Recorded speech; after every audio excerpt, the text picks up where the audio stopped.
Yo la team, on se retrouve pour un nouvel épisode Actu Mercato M numéro 5. Dans cet épisode, nous évoquerons les joueurs susceptibles de partir. Ensuite, nous parlerons des joueurs ciblés par l'OM pour une potentielle arrivée. Ainsi, nous reviendrons sur le premier match amical et nous verrons le groupe pour le second et nous finirons la vidéo avec la question du jour. Avant de commencer, si vous voulez me soutenir, abonnez-vous à la chaîne YouTube ainsi qu'au compte Instagram pour rater aucune des nouvelles actus concernant l'OM. D'après l'équipe, dès qu'Alvaro González et ses représentants auront trouvé un point de chute, l'OM tentera de négocier une résiliation à l'amiable la moins onéreuse possible. Le journal La Cita nous informe que le nouveau directeur de Salernitana aurait repris contact avec l'OM pour Arkadiusz Milik. Le dossier reste très complexe financièrement pour le club. D'après plusieurs sources pour Luis Enrique, les discussions entre l'OM et le Botafogo sont au point mort alors que l'accord et le transfert étaient proches. L'ailier brésilien pourrait aussi faire son retour à Flamengo d'où il provient car le club se dit aussi intéressé par son ancien joueur.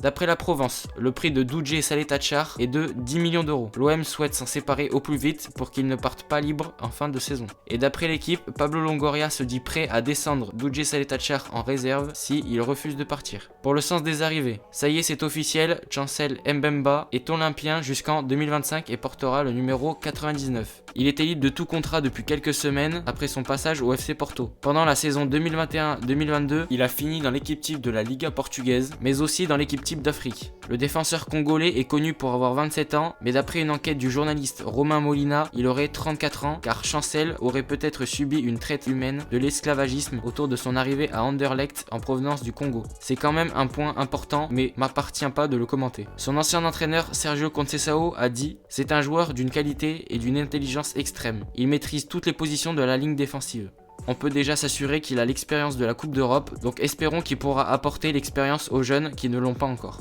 D'après le journal Abola, l'OM viserait le portugais André Ferreira, l'actuel gardien de 26 ans du club de Passos de Ferreira au Portugal, pour concurrencer avec Paul Lopez dans les cages. Pour Jonathan Klaus, d'après le journaliste Nizar Kinsella, Chelsea, Manchester United et Wolverhampton sont intéressés par le latéral lensois. Les trois clubs anglais pourraient mettre 9 millions d'euros pour s'attacher les services de l'international français. Bizarre que juste après que l'OM ait fait sa première offre pour Jonathan et que celle-ci soit directement refusée car elle a été estimée trop basse par les dirigeants lensois, qu'il apparaît une rumeur comme celle-ci. Je pense que c'est juste pour faire monter les enchères de l'OM.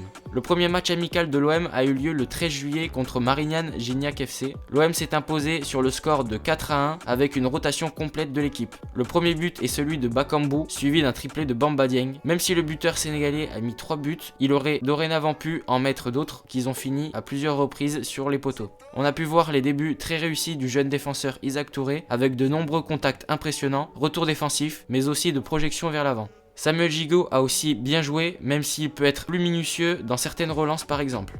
Le second match a lieu ce samedi 16 juillet à 18h contre Norwich City au stade Parzemin à Fos-sur-Mer. Le club olympien pour le deuxième match amical sera complet sauf qu'il manquera encore quelques joueurs et il s'agit de Arek Milik, Valentin Rongier, Chancel Mbemba et Léo Balerdi. La diffusion sera en clair sur RMC Story ou BFM Marseille. Question du jour, faut-il encore recruter des défenseurs après la signature de Mbemba? Répondez en commentaire en argumentant pourquoi. Merci d'avoir suivi cette vidéo, mets un like si tu as appris de nouvelles rumeurs via cet épisode et abonne-toi pour ne rater aucune de mes prochaines vidéos.